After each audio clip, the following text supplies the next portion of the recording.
আপনারা কি কখনো খেয়েছেন চুই ঝাল দিয়ে ঝালমুড়ি? গিয়েছিলাম উত্তরের আজমপুরে চুই ঝালের ঝালমুড়ি খেতে।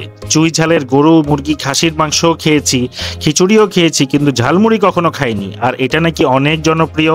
মাহবুব মামার বিখ্যাত চুই ঝাল ও রসুনের মজাদার ঝালমুড়ি। 3টা টুকরা চুই ঝাল আর 3টা রসুন দিয়ে প্লেট নিয়েছিল 70 টাকা, আর শুধু মশলা দিয়ে প্লেট নিয়েছিল ঝালমুড়ি 20 টাকা। মুড়িগুলো অনেক মুচমুচে, তাই পুরো খাবারটা ছিল অনেক মজার।